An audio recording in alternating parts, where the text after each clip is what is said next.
Hey folks, it's John with KGTropicals.com bringing you another episode of KGQandA where we're answering your questions sent into that email address right there. Get them in now.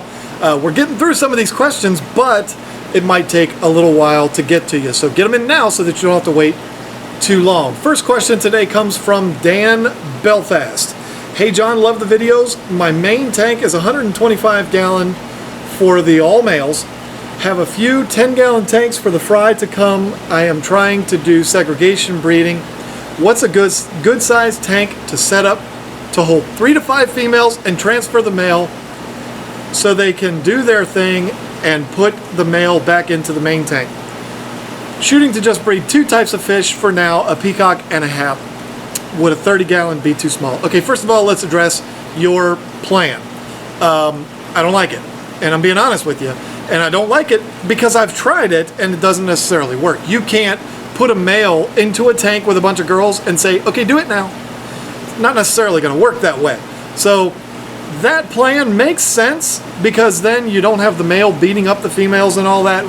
You put them back into your show tank and all, but it's probably not going to work. What I would suggest is go ahead and have a couple of dedicated breeding tanks that you just keep the male in. Whether it's buying another one or however you want to do it that way. Leave them in there. That way when they're ready, they'll do their thing and you're not sitting there trying to watch and say, okay, now's a good time to put the male in. It's not going to work like that.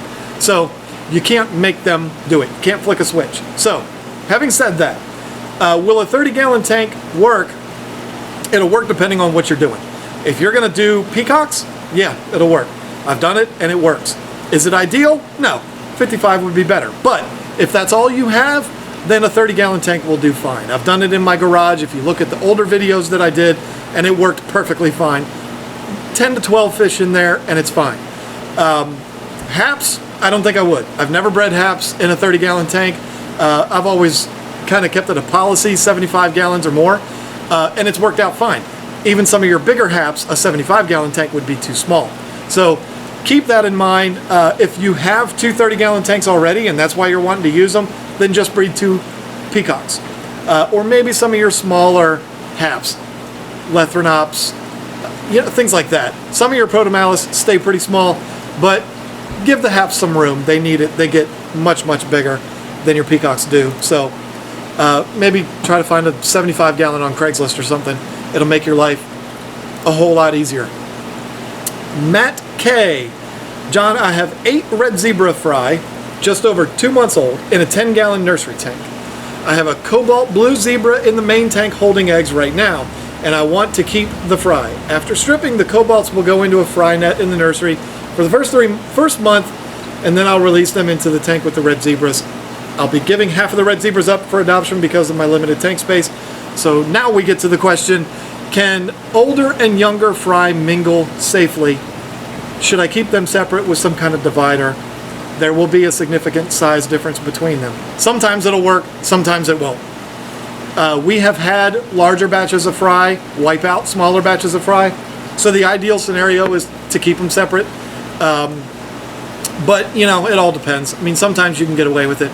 If your other fry just over 2 months old, you might have a problem because your new fry are going to be tiny, and they might not look tiny, but once you get them in there, you're going to realize just how small they are when you get them next to the ones that are 2 months old.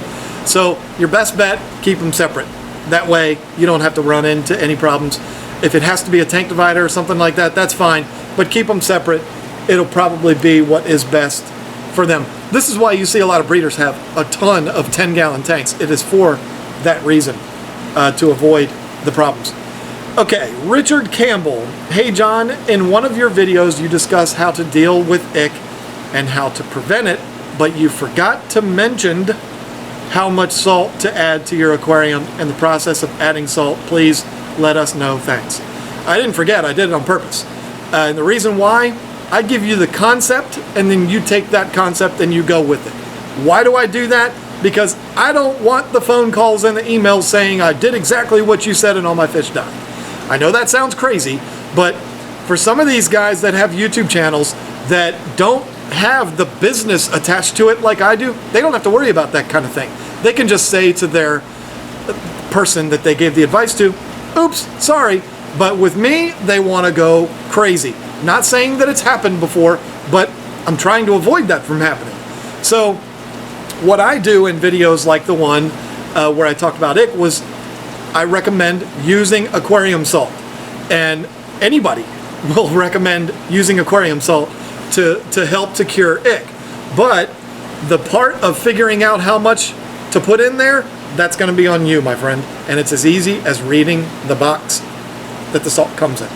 Another reason why I don't give that information out is because I don't know what kind of salt you're going to use.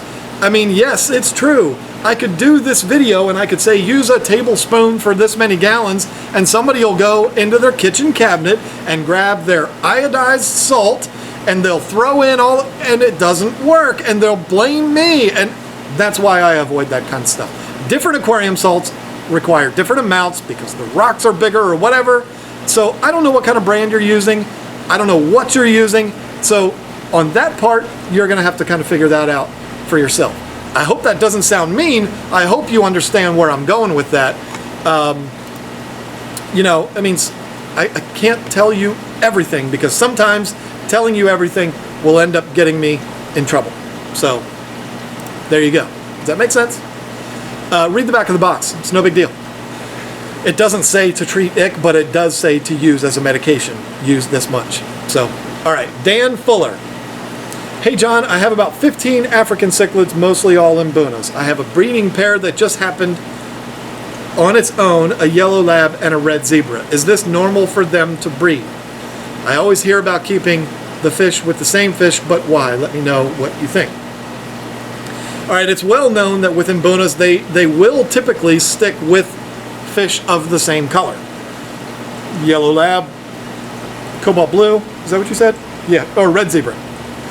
Completely contrasting colors, but the fish, I mean, it's one of those things where, yeah, it can absolutely happen. I mean, they don't always go for the exact same kind of fish that they are. There's a lot of Mbuna guys that would argue that, but yeah, they certainly can crossbreed. Is it normal?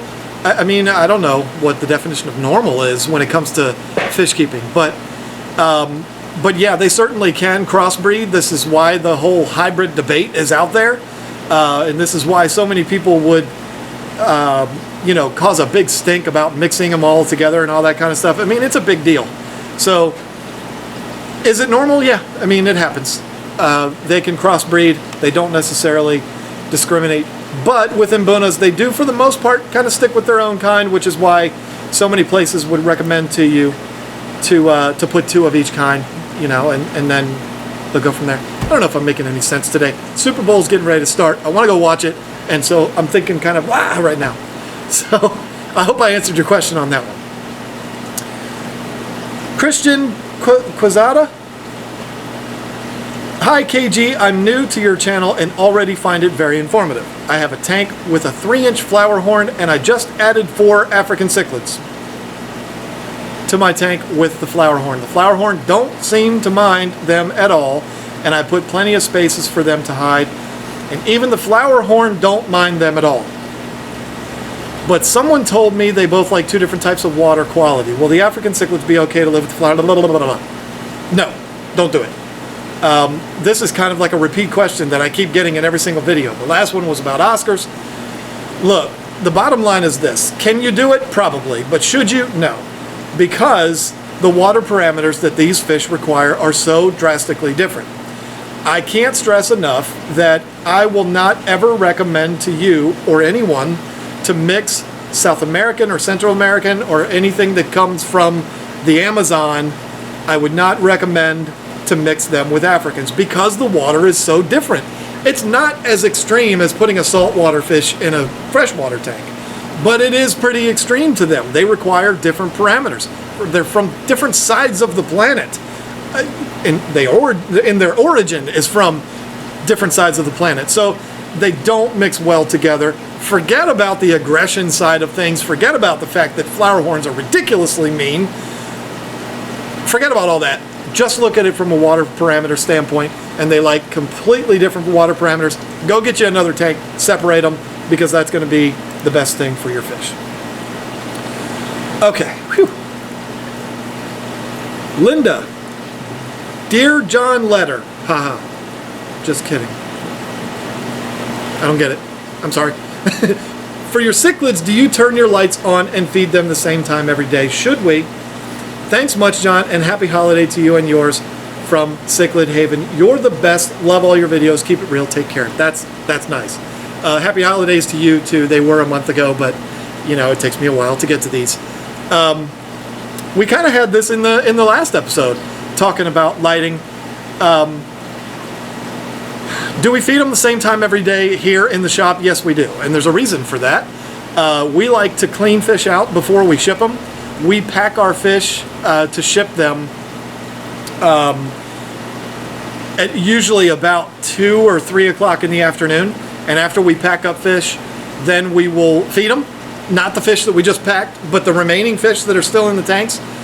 This way they'll eat and they'll kind of clean out for the next 24 hours until the ones that are going out tomorrow will get shipped. Does that make sense? It gives them a full day to clear out, meaning poop out all the food that they just ate.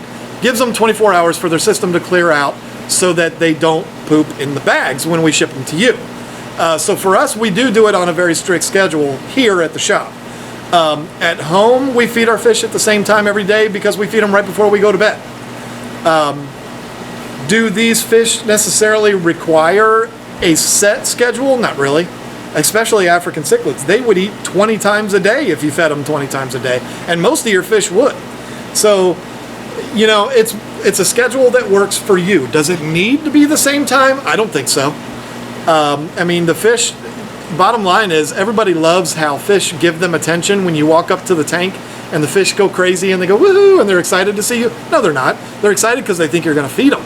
So, you know, that's one of the endearing things about African cichlids is that they go so crazy when you walk up to the tank. They don't care about you. They care about the food that they think you're going to throw in there. So they'll eat whenever you put food in there. So I don't necessarily believe it has to be on a schedule. For us, it does, because we don't want to feed them and then bag them up and ship them to Oregon. I mean, that would be disastrous. So it does have to be on a schedule for us, but you at home, it doesn't necessarily need to be. You know, feed them when you get up in the morning, and if you're a multiple times per day feeder, then feed them again before you go to bed. It's easier that way, and it should work for you. So thank you for all the kind words that you had to say. I really do appreciate that. It's nice to get a pat on the back every once in a while. I need that too. I do. So thank you, Linda, for that question, and I hope I helped you out. And she has all these emojis on here and everything. It's so cute. But I want to thank everybody that sent in questions today. We're getting to 13 minutes. I don't want this to be way too long. I've gone on and on the last few videos, so I want to keep this short. Thanks to everyone that sent in questions. Thank you for watching. Get your emails in now, and we will put you on the list. And be watching the coming episodes. You might see your question get answered on there. Thank you so much, and we'll see you on the next episode.